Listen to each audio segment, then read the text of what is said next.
at Gift of Hope reached out to me several months ago, and they asked me if I would be willing to come here and speak with you all and share with you all my story. Because as you just heard in the introduction, my life has been saved on numerous occasions by the gift of life, by organ donation. And I know I'm not a household name, I get it, I'm not Tony Robbins, so the average person here in the crowd has no idea who I am. So I have to share with you all my story. And in order to do that, I have to take you all back to the moment when my story began. That moment being 8:08 a.m. on April 24th, 1989. Because I came into this world not breathing. I had a heart attack seconds before I was born. Upon completing the test, the doctors entered the room, pulled my parents aside, and explained to them that I had been born with a congenital heart defect. That congenital heart defect was called hypoplastic left ventricle syndrome, more commonly referred to today as HLHS. At this point, my parents were given two choices. Choice number one, they could take me home, allow Mother Nature to take her course, and in about 6 days, they would find me passed away silently in my crib. Choice number two, they could put all their faith, all their hope, trust, and resources into a team of doctors and into a list called the organ transplant recipient list. Well, my parents chose the latter. And in a matter of 12 hours, I was airlifted by helicopter and taken to a hospital in Chicago, Illinois. It was there I landed on the roof of a doctor by the name of Dr. Idris. Now, Dr. Idris was a German pediatric cardiac surgeon who had spent the last 10 years of his life practicing infant heart transplantation on the hearts of puppies and kittens. It was Dr. Idris who pulled my parents aside for the second time in 24 hours, but this time to explain to them that they were only going to give me 21 days to live on life support. The reason being was that the night of the 21st day, all of my other organs would begin to fail and shut down, one after another like dominoes. And no one wanted me to experience any more pain. My parents didn't want me to experience any more pain. So they consented. They signed the forms and they waited. They waited as day 1 went by, 2, 4, 7, 12, 15, 19, until finally it was the night of the 21st day. The doctors were getting ready to pull the plug on my life support. They were actually in the hour of preparing my parents for the moment in which they would pull the plug. But that was when the phone rang, with a donor offer from Ontario, Canada. That night, a Learjet embarked on a journey to Canada to save my life, and on May 16, 1989, I became the 4th infant heart transplant ever performed in the Midwest and the 8th in the nation. Well, years passed and I never had any complications. That is until June 8, 2009, when I looked down to find that my ankle was swollen. It was 3 times its natural size. And I saw it, and I thought it was a little weird. It certainly hurt, that's for sure. When I put pressure on it, it felt like knives were shooting up my leg. And I was 20 at the time, so I was in college during summer vacation, so I was living at my home that I grew up in Lake Zurich, Illinois. And it was about 2 o'clock in the morning, and I rushed upstairs, and I grabbed my mom, and I shook her awake. And my mom had done the research when I was a kid. She had done the research, so she knew that the telltale sign of heart failure was a swollen ankle. So my mom sees it, and she freaks out. She grabs me, rushes me to my room, throws me on my bed, grabs a stack of pillows, puts them at the foot of my bed, and then she asks me to elevate my feet. Her hope was that by some form of gravity, all of that swelling and water retention would somehow find its way back down into my body, and I would naturally excrete it. Well, that didn't happen. Her theory proved to be a complete and utter bust. Instead, the swelling continued to rise until it was capsizing my knee. My mother and father later helped me hobble to the family car and later into the community hospital in which I was born. It was there I underwent a series of EKGs, chest x-rays, echocardiograms, until finally the doctor came back in the room with this look on his face that I swear to you, Springfield, I have never seen this look on a human being's face before, and I have yet to see it again. it was this look of terror and sorrow combined. And he simply turned to my parents and said, "Your son is in heart failure." I later spent the rest of summer 2009 in and out of hospitals until I was finally correctly diagnosed with transplant vasculopathy. And I know we have a couple doctors in the room, but the majority of us here, not medical people. So basically, in layman's terms, transplant vasculopathy is a phenomenon in which the transplanted organ seemingly ages decades overnight. In my case, by the time the surgeon who was doing the procedure had removed that infant heart and had put the second one in, he told my family in the waiting room that that initial infant heart had looked like an 80-year-old that had been filled with cement. He was amazed I was breathing on my own when I was wheeled into the operating room. Well, as you can imagine, the day that I found out I was diagnosed with transplant vasculopathy was, of course, the very same day I found out I would need a second heart transplant in order to live. But to throw the cherry on top, due to 20 years of ingesting anti-rejection medications, which meant the medications processed through my body, through my kidneys, coupled with months prior of undiagnosed heart failure, meaning a lack of blood perfusion, blood pumping from the heart to other organs in the body, again, my kidneys, I found out that I was not only in end-stage heart failure, but I was also in end-stage kidney failure. And I was not going to survive or leave that hospital unless I received both a second heart transplant and my first ever kidney transplant. So I did the only thing I could do. I waited. I later spent 70 days in the intensive care unit of a Chicago hospital until finally, thanks to the generosity of a complete stranger and to a family like the people in this crowd who stepped outside of themselves during the darkest period of their lives, my life was saved. When on October 21st, 2009, I received my second heart. The kidney transplant followed 24 hours later. But this brings me to why I'm here today, Springfield. Like I said, I'm here today because the wonderful people at Gift of Hope and all the volunteers who worked together today asked me to come out and share my story. And I believe, so far, I've done that. But there's a part of my story that I can certainly expound upon. And I want to do that today. But in order for me to expound on this part, I not only have to continue sharing with you my story, but I also have to tell you the story of a wonderful, beautiful girl by the name of Jennifer. You see, I truly believe, and something I've noticed since everything I've gone through in my life, I truly believe that all of the interactions that we have with strangers on a daily basis are not coincidental. I don't believe they're random. I truly believe that people's lives connect and intertwine at certain times for a reason. Sometimes when our lives connect and they intertwine, it causes a lifelong relationship, possibly a marriage or a great friendship. And you stick together and your paths travel together throughout the course of your life. Other times, vast majority of times, these connections that we have, these little interactions where we momentarily intertwine, are nothing more than a quick little blip on the radar of life. But these tiny interactions, these little tiny moments, change you. Because you encounter these people, they change your perspective.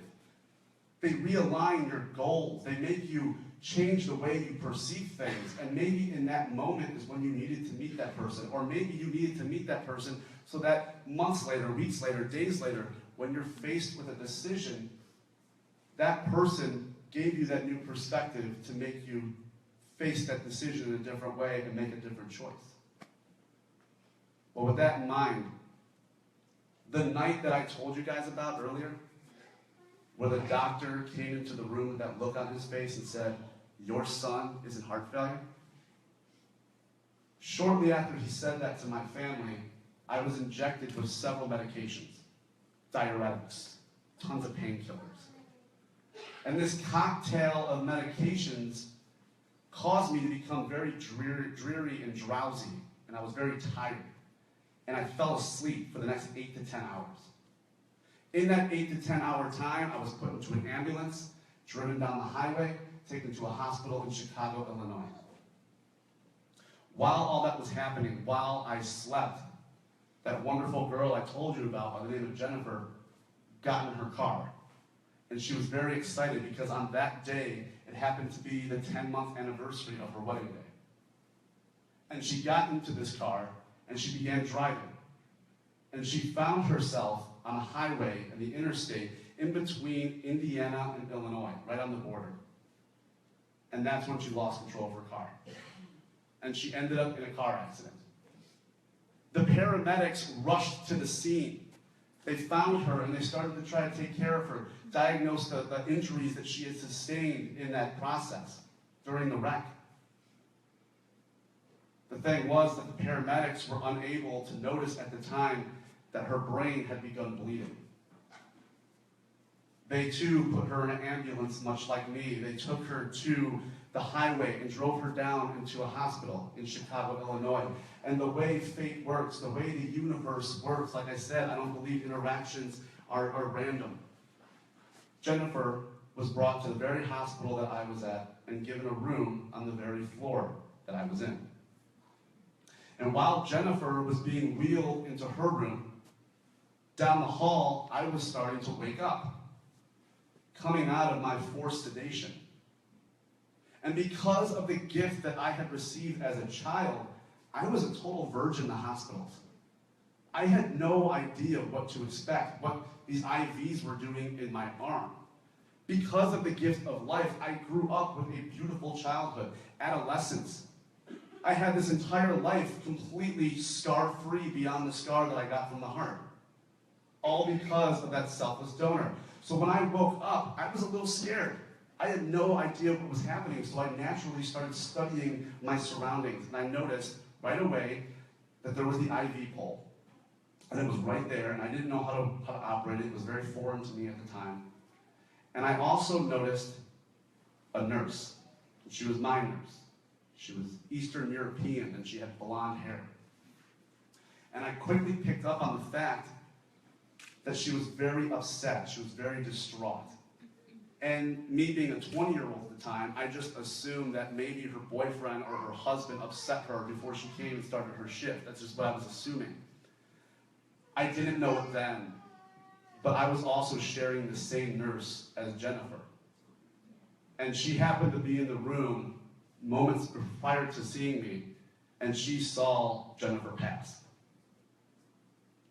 Also in my room, when I was looking around my surroundings, I saw the faces of all my cousins and my aunts and uncles. You see, I'm Greek, and I'm very fortunate to be Greek because when you go through something like this, you have a huge family, you have a huge support system immediately. Something I didn't know at the time, because again, I hadn't been in hospitals that much, was that hospitals only allow X amount of people to be in your room at the same time. So consequently, the majority of my family spent their day taking shifts. They'd be in my room, or they'd be out in the hall, or they'd be out in the cafeteria, the waiting room. Down the hall, Jennifer, she was Italian. So much like the Greeks, she had a huge family as well. And all of her family had rushed to her room to try to be with Jennifer, to try to be with her in her last moments.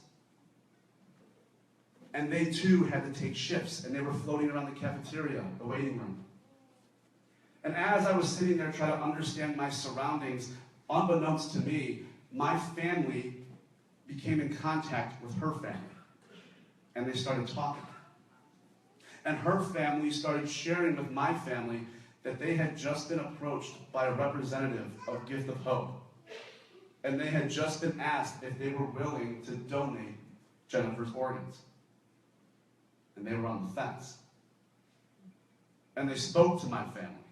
And my aunts shared with them my story of my childhood. They said how much my life had given to their life.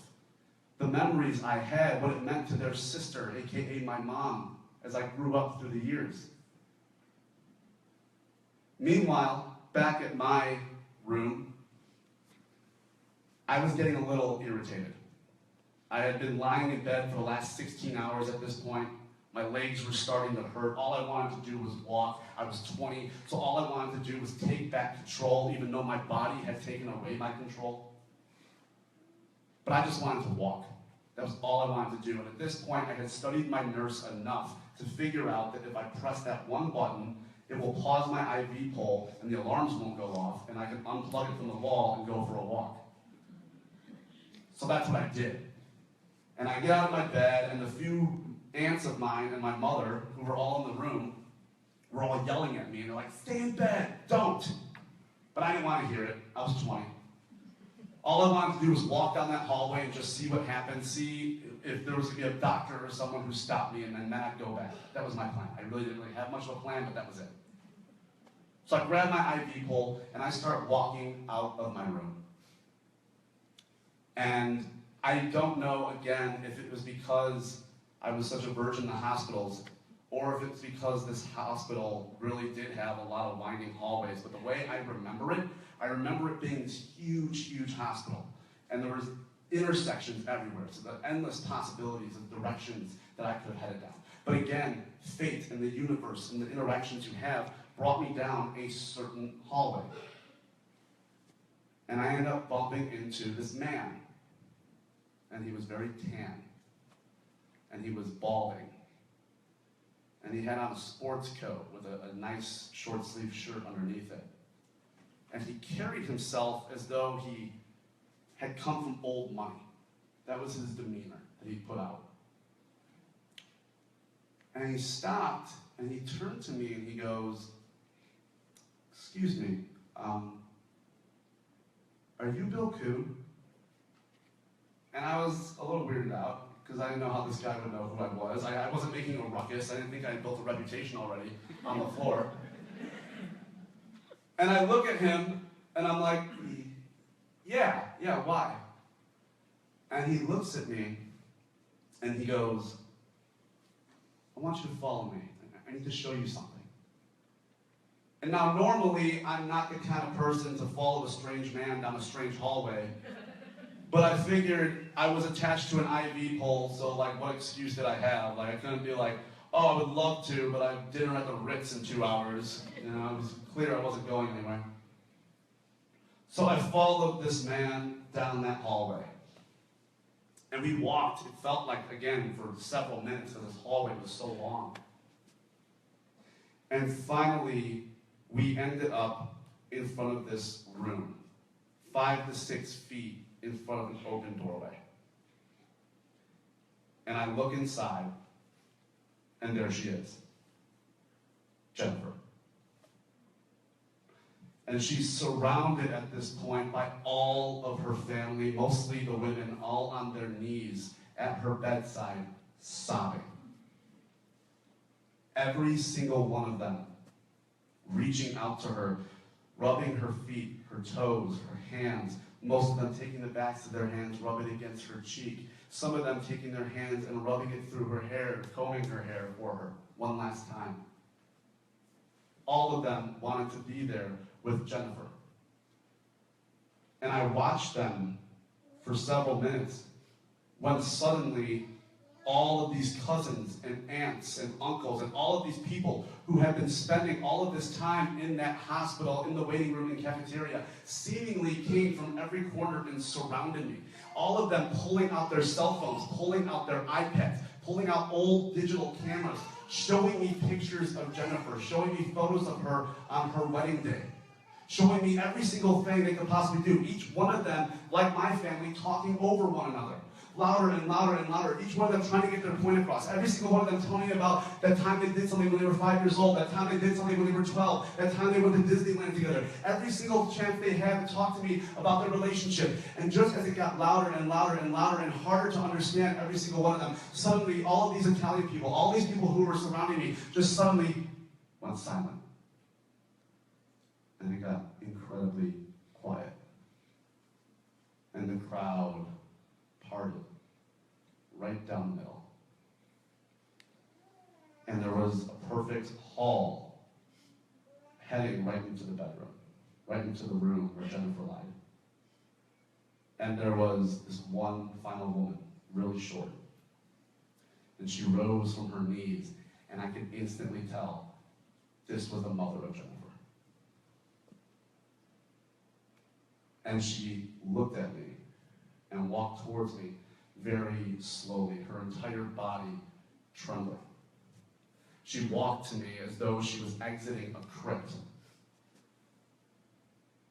And she approached me, and she outstretched her hand, and it was shaking. And she grabbed my hand, and she held it, and she stared at my hand, and my hand shook with hers.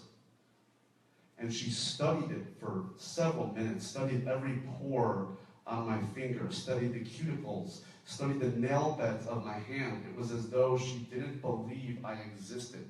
It was as though she thought I was this mythological creature who had just risen from the sea.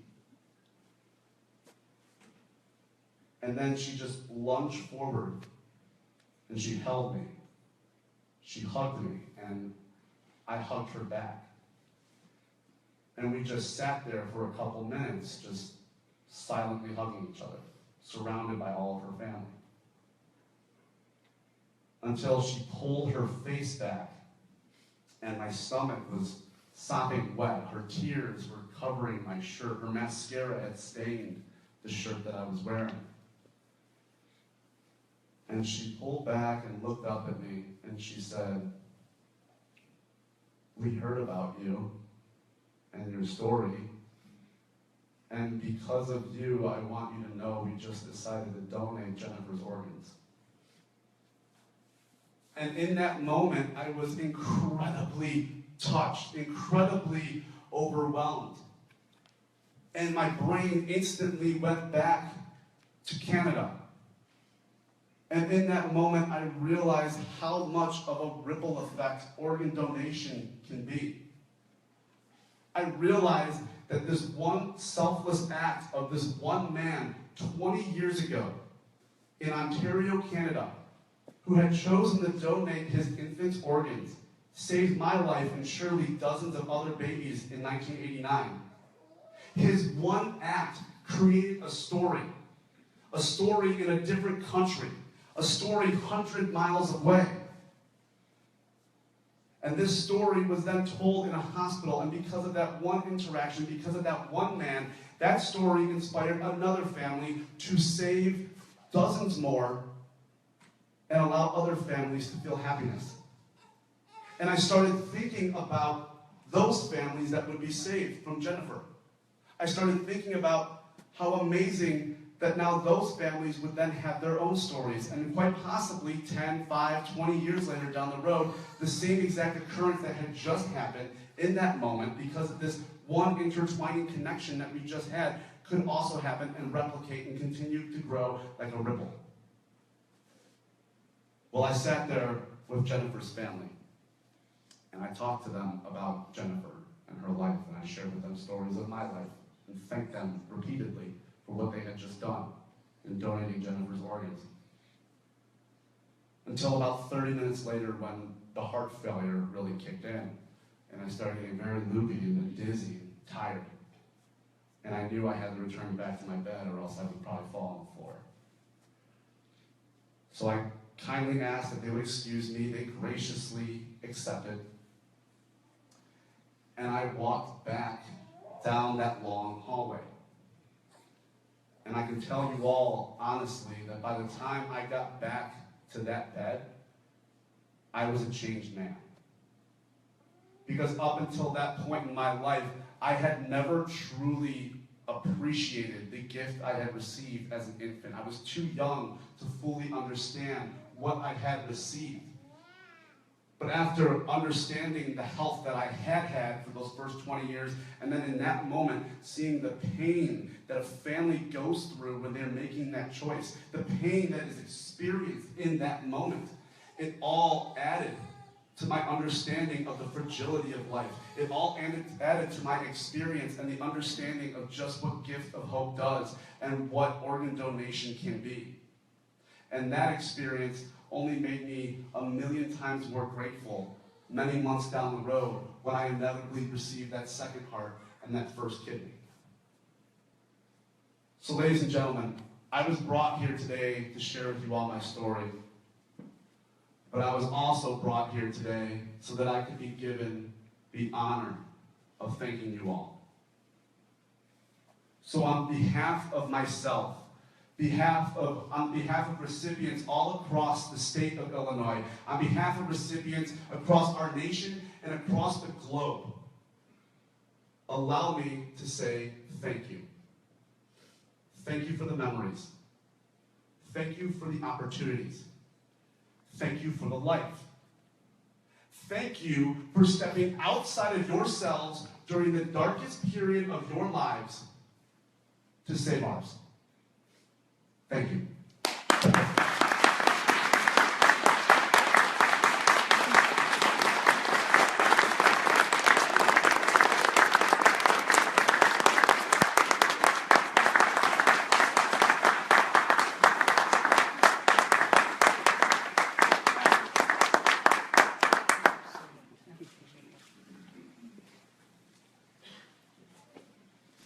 Thank you, Bill. Oh my gosh. Okay, if that doesn't say it all. Oh my gosh, thank you. Thank you so much.